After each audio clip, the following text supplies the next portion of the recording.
నమస్తే, welcome to ఈ వార్త. నేను మీ ఆదిత్య. ముందుగా బులెటిన్ హెడ్లైన్స్.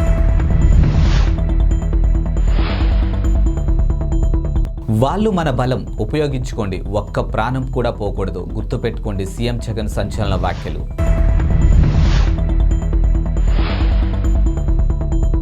తుఫాన్ ఎఫెక్టు, భక్తులకు టీటీడీ హెచ్చరిక.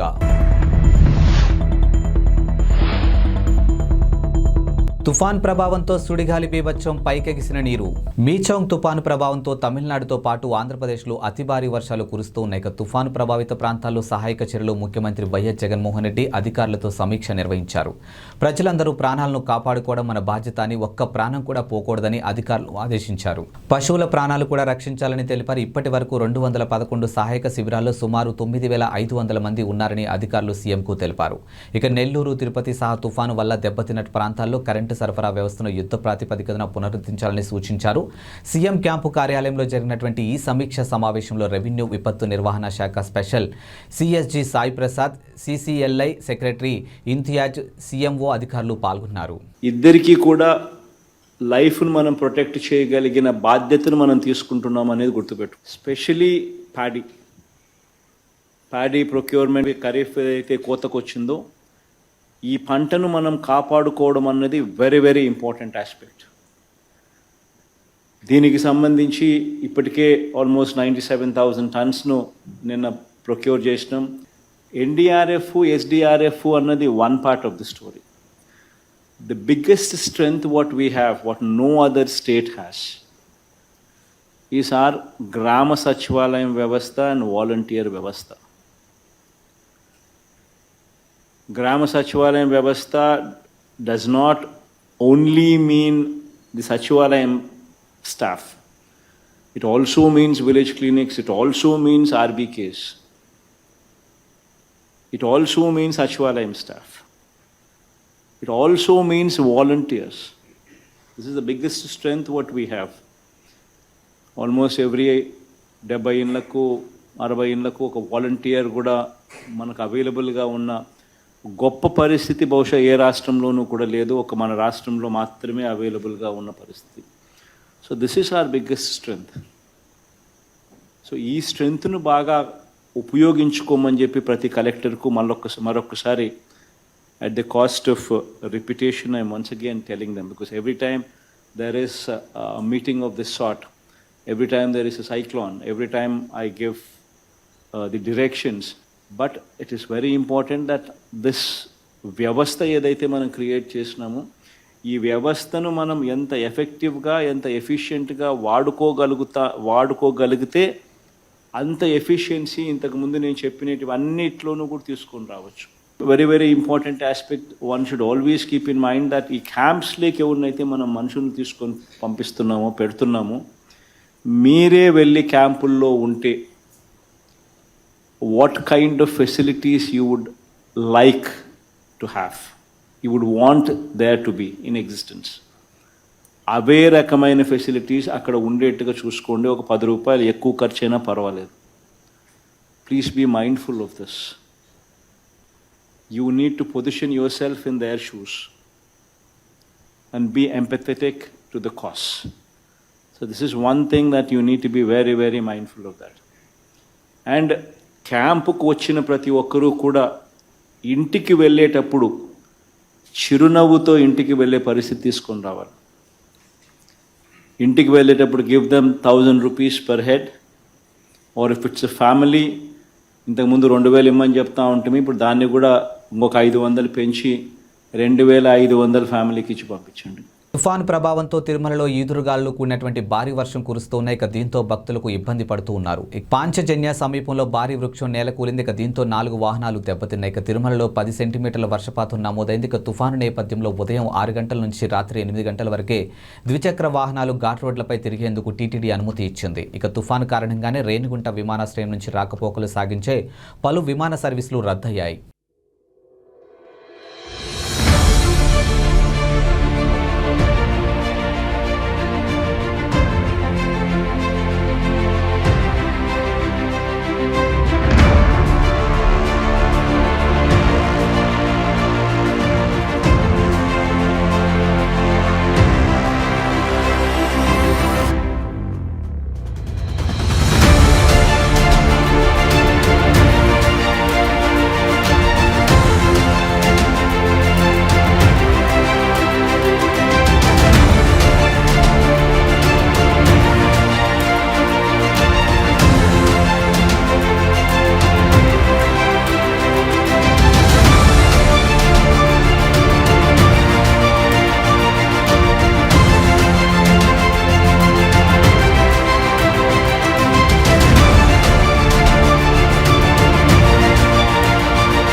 తీవ్ర తుఫానుగా మారిన మీచౌంగ్ ఇక బాపట్ల సమీపంలో తీరం దాటింది. ఇక తుఫాను తీరం దాటే సమయంలో గంటకు 90 నుంచి 100 కిలోమీటర్ల వేగంతో ప్రచండ గాలులు వీచాయి. ఇక పలు ప్రాంతాల్లో అతి భారీ వర్షాలు కురుస్తున్నాయి. ఇక చెట్లు, విద్యుత్ స్తంభాలు నేలకొలిగాయి. ఇక పశ్చిమ గోదావరి, నెల్లూరు, ప్రకాశం, గుంటూరు, పల్నాడు, ఎన్టీఆర్, కృష్ణా జిల్లాల్లో నష్టం ఎక్కువగానే జరిగింది. ఇక కాకినాడ జిల్లా జగ్గంపేట, చెన్నై, కోల్కతా జాతీయ రహదారిపై టోర్నడోను తలపించేలా నీరు పైకెక్సింది. ఇక గండేపల్లి పెట్రోల్ బంక్ వద్ద సుడిగాలి బీభత్సం చేసింది.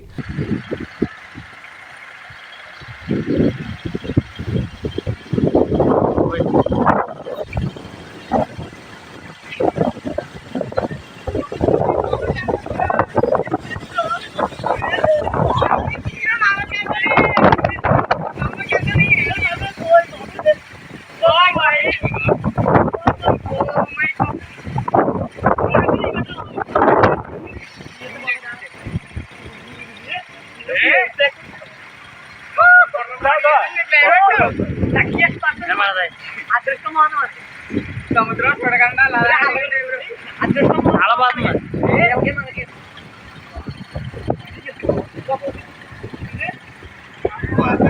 మళ్ళీ చూడలేదు ఫోకస్ మరి జీవితంలో చూస్తాను చూడాలని చెప్తున్నాను. ఇలాగే జీవితంలో చూడమని చెప్తా ఫోకస్ వచ్చింది. అది అది జుంజే జుంజే జుంజే మళ్ళీ మళ్ళీ రాదు. అవి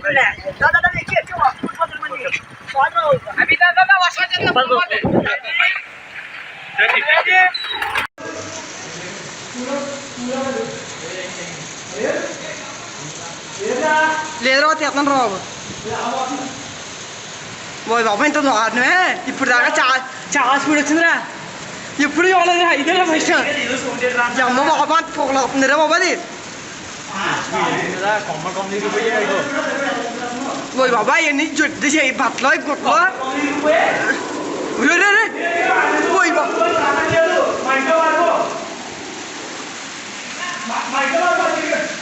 ఎవరా వచ్చాము ఇవిడే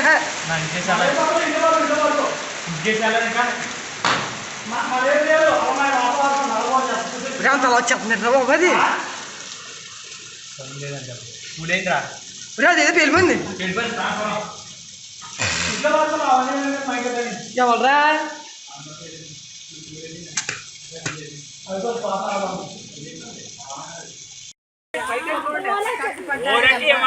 రంగులు కూర్చుండి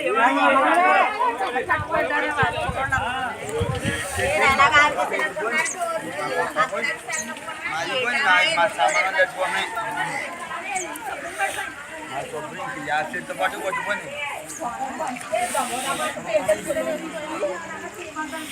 తీసుకుని పక్కకు వచ్చేసాను. మా గోడ అంతా పడిపోయింది కదా. అదిగో ఎవరో పోలేదు. పడిపోయినా పట్టుకున్నాము.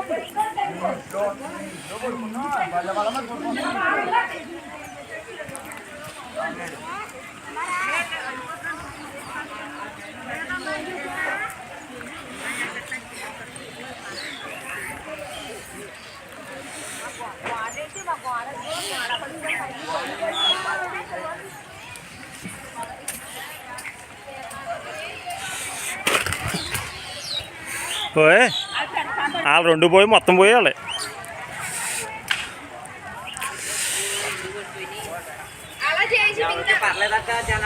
జనాలు ఇక్కడే మన మొక్కలోనే ఎక్కడ లేదు.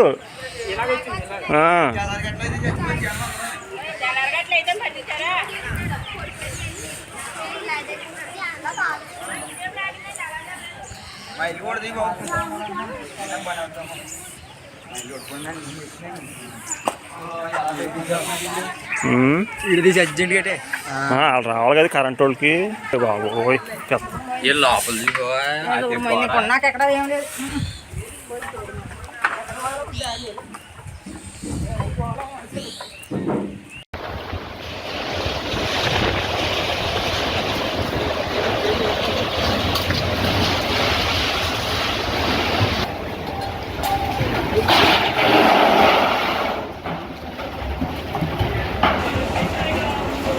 ఫ్యాన్తో సహా ఎగిరిపోయి పడిపోయింది.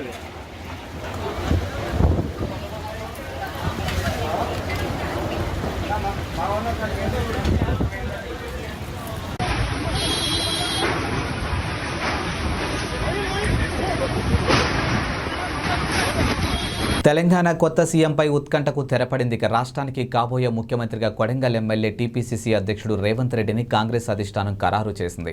రేపు సీఎంగా రేవంత్ ప్రమాణ స్వీకారం చేయనున్నారు. ఇక సీఎం ఎవరనేది తేలటంతో ఇప్పుడు మంత్రులు ఎవరిని నియమిస్తారు, ఎవరికి ఏ శాఖ అప్పగిస్తారు అనేది హాట్ టాపిక్గాను మారింది. అందులోనూ ఐటీ శాఖ ఎవరికి ఇస్తారనేది ఉత్కంఠంగాను మారింది. ఇక తెలంగాణ ఆవిర్భావం తర్వాత 2 సార్లు బీఆర్ఎస్ అధికారంలోకి రాగా ఆ 2 పర్యాయాలు కేటీఆర్ఏ ఐటీ మంత్రిగా పనిచేశారు. ఇక తన సమర్థవంతమైన పనితీరుతో ఆ శాఖ కొత్త వన్నెలను తీసుకొచ్చారు. యువత ఉద్యోగాలపైనే ఆధారపడకుండా ఉద్యోగ అవకాశాలు కల్పించే వ్యాపారవేత్తగా ఎదగాలని టీఆర్ఎస్ అధికారంలో వచ్చినటువంటి తొలి ఏడాదిలోనే టీ హబ్ అనే వేదికను అంకురార్పణ చేశారు. ఇక ఇది పూర్తిగా కేటీఆర్ ఆలోచనలోంచే పుట్టింది. 7 ఏళ్లు తిరిగేసరికి టీ హబ్ ప్రపంచ స్థాయి స్టార్టప్లకు వేదికగాను మారింది. తన తల్లి మొబైల్లో ఉన్న ఓ యువతి ఫోటోను చూసి ప్రేమలో పడిపోయిన యువకుడు ఆమెను పెళ్లి చేసుకోవాలని నిర్ణయించుకున్నాడు. ఆ ఫోటోలో ఉన్న యువతిని మన దేశం కాదని, ఆమె విదేశీ అమ్మాయిని తెలిసింది.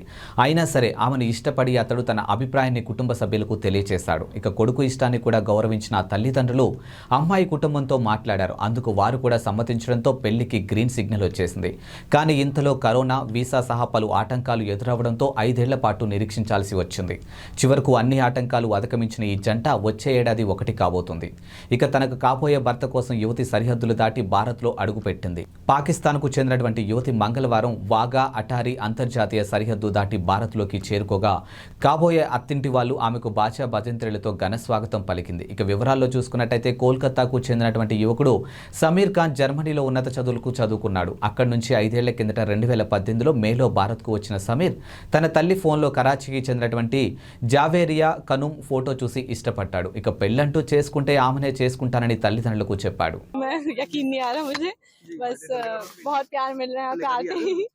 बहुत खुश हूँ मैं।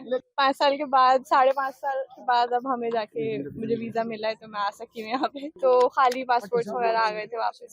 आपका शादी में सबको मुबारक है करते हैं मैं पहले हफ्ते जनवरी में, और शुक्रिया है मुझे इंडियन गवर्नमेंट, पाकिस्तानी गवर्नमेंट का और मकबूल अहमद जी का, जिन्होंने मेरी बहुत मदद की है इस वीजा प्रोसेस में। తెలంగాణ నూతన ముఖ్యమంత్రిగా రేపు ప్రమాణ స్వీకారం చేయబోతున్నారు రేవంత్ రెడ్డి. ఇక ఢిల్లీలో బిజీగా గడుపుతున్నారు. ఇక అధిష్టానం పిలుపుతో నిన్న సాయంత్రం అకస్మాత్తుగా ఆయన ఢిల్లీకి వెళ్లారు. ఇక ఆయన ఢిల్లీ చేరుకోవడానికి ముందే ముఖ్యమంత్రిగా రేవంత్ పేరును అధిష్టానం ప్రకటించింది.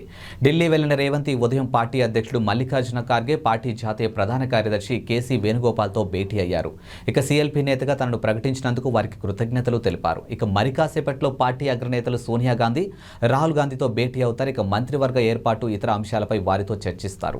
అలాగే ప్రమాణ స్వీకార కార్యక్రమానికి వారిని ఆహ్వానిస్తారని సమాచారం. తెలంగాణ ముఖ్యమంత్రిగా గురువారం ప్రమాణ స్వీకారం చేయబోతున్న రేవంత్ రెడ్డికి శుభాకాంక్షలు వెల్లువెత్తుతూ ఉన్నాయి. ఇక పార్టీలకు అతీతంగా నేతలు అభినందనలు తెలియజేస్తూ ఉన్నారు. ఇక టీపీసీసీ అధ్యక్ష బాధ్యతలు అప్పగించిన సమయంలో రేవంత్ని తీవ్రంగా వ్యతిరేకించిన కాంగ్రెస్ పార్టీ సీనియర్ నేత కోమటిరెడ్డి వెంకటరెడ్డి కూడా ఈ జాబితాలో చేరిపోయారు. ఎక్స్ వేదికగా శుభాకాంక్షలు తెలిపారు. ఇక సీఎల్పీ నేతగా తెలంగాణ ముఖ్యమంత్రిగా ఎంపికైన రేవంత్ రెడ్డి సోదరుడికి అభినందనలు. ఇక తెలంగాణలో కల్వకుంట్ల కుటుంబ పాలన కూలదోసి ప్రజాస్వామ్య ప్రభుత్వ ఏర్పాటుకు కాంగ్రెస్ పార్టీకి మద్దతిచ్చిన ప్రజలకు ధన్యవాదాలంటూ వెంకటరెడ్డి ట్వీట్ చేశారు. ఇక గతంలో ఇద్దరు ఒకే వేదికపై ఉన్న ఫోటోను ఆయన షేర్ చేశారు. బీజేపీ తెలంగాణ అధ్యక్షుడు కిషన్ రెడ్డి కూడా ఎక్స్ వేదికగా రేవంత్ రెడ్డికి శుభాకాంక్షలు తెలిపారు. నంద్యాల జిల్లా మహానంది ఆలయానికి భక్తుడు విలువైన కానుక అందజేశారు. ఇక నంద్యాలకు చెందినటువంటి రిటైర్డ్ ఎస్బీఐ మేనేజర్ మారం వెంకట సుబ్బయ్య దంపతులు 35 కేజీల వెండితో తయారు చేయించినటువంటి రుద్రాక్ష మండపాన్ని ఆలయానికి అందజేశారు. ఈ రుద్రాక్ష మండపంను ఆలయ ఈవో చంద్రశేఖర్ రెడ్డికి దాతలు అందజేశారు. ఇక కార్తీక 3వ సోమవారం సందర్భంగా ఆలయంలో సంప్రోక్షణ అనంతరం దాతలు కుటుంబీకులు శ్రీ మహానందీశ్వర స్వామివారికి ప్రత్యేక పూజలు నిర్వహించి రుద్రాక్ష మండపాన్ని అందించారు. దాతలు వెంకట సుబ్బయ్యకు కుటుంబీకులు ఆలయ ఈవో చంద్రశేఖర్ రెడ్డి కృతజ్ఞతలు తెలిపారు. ఇక మహానందిలో మరింత మంది భక్తులు విరాళాలు అందజేసి ఆలయ అభివృద్ధిలో భాగస్వాములైన స్వామి అమ్మవార్ల కృపకు పాత్రులు కావాలని ఈవో కోరారు. ఇక రుద్రాక్ష మండపం గర్భాలయంలో స్వామివారి కోసం అలంకరిస్తారు. ఇక కార్తీక మాసం కావడంతో మహానందికి భక్తులు భారీగా తరలివచ్చారు. ఇక ప్రత్యేక పూజలు నిర్వహించారు. కర్నూలు జిల్లాలో పొలం వెళ్లిన రైతును అదృష్టం వరించింది. ఇక తుగ్గలి మండలం జొన్నగిరికి చెందినటువంటి పొలంలో కంది పంటను సాగు చేశారు. ఈ క్రమంలో పొలంలో పనులు చేస్తుండగా ఆమెకు ఓ రాయి దొరికింది. వజ్రంగా భావించి అనుమానంతో ఓ వజ్రాల వ్యాపారికి చూపించగా అది వజ్రం అని రైతుకు చెప్పారు. ఇక కొద్ది రోజులుగా కురుస్తున్న వర్షాలకు ఆ వజ్రం పైకి తేలి ఉంటుందని భావిస్తూ ఉన్నారు. ఆ వజ్రాన్ని వ్యాపారి 6 లక్షలకు కొనుగోలు చేశారు. గతంలో వజ్రాలు దొరుకుతున్నాయి అంటే అదృష్టంగా భావించేవాడినని, కానీ తనకు వజ్రం దొరకడం ఎంతో ఆనందంగా ఉందని పేర్కొన్నారు. ఇక కర్నూలు జిల్లాలోని జొన్నగిరి పగిడిరాయి, కొత్తూరు, పేరవల్లి ప్రాంతాల్లో వజ్రాలు దొరుకుతున్నాయి. ఇక దీంతో జిల్లాలతో పాటు పొరుగు జిల్లాల రాష్ట్రాల నుంచి కూడా జనాలు వచ్చి అక్కడ గాలిస్తూ ఉన్నారు. అంతేకాదు కర్నూలు జిల్లాకు పొరుగు నుండే కర్ణాటక, తెలంగాణ నుంచి కూడా ఎక్కువ మంది జనాలు వజ్రాల వేటకు వస్తూ ఉన్నారు. అంతేకాదు స్థానిక రైతులు, కూలీలు కూడా వజ్రాల కోసం రోజుల తరబడి పొలాల్లోనే వెతుకులాట ప్రారంభించారు. ఒక్క వజ్రమైనా దొరక్కపోదా అన్న ఆశతో అక్కడే ఎదురు చూస్తూ ఉన్నారు. బాలీవుడ్ శ్రద్ధా కపూర్కు ఉన్న క్రేజ్ అందరికీ తెలిసింది. ఇక శ్రద్ధా కపూర్ ఇప్పుడు ఎక్కువగా సినిమాలు చేయడం లేదు. కానీ ఒకప్పుడు శ్రద్ధా కపూర్ టాప్ రేస్లో ఉండేది. ఆషికీ 2 సినిమాతో శ్రద్ధా కపూర్ గ్రాండ్ ఎంట్రీ ఇచ్చింది. ఇక సాహో సినిమాతో సౌత్లోనూ క్రేజ్ సంపాదించుకుంది. లేడీ ఓరియంటెడ్ సబ్జెక్టులపైన ఫోకస్ పెడుతూ ఉంటుంది. ఇక బాలీవుడ్ సీనియర్ నటుడు శక్తి కపూర్ తనయ శ్రద్ధా కపూర్ ఎంట్రీ ఇచ్చిన తనకంటూ సొంత ఇమేజ్ను సంపాదించుకుంది. ఇక ఈ శ్రద్ధా కపూర్ ఇప్పుడు యాడ్స్, ఇతర బ్రాండ్స్లకు ప్రచారకర్తగా మారిపోయింది. ప్రస్తుతం ఆమె ఆజియో సేల్లో ఎక్కువగా కనిపిస్తూ ఉంది. ఇక పండుగ స్పెషల్కు పెట్టే సేల్స్ యాడ్లో ఎక్కువగా కనిపిస్తూ ఉంటుంది. ఈ క్రమంలో ఆజియో సేల్స్ యాడ్స్ మీద శక్తి కపూర్ స్పందించాడు. ప్రతిసారి ఆ సేల్ యాడ్స్లో నా కూతుర్ని ఎందుకు చూపిస్తావు అడ్మిన్ బేటా అని శక్తి కపూర్ ఇన్స్టాలోనూ అడిగేశాడు.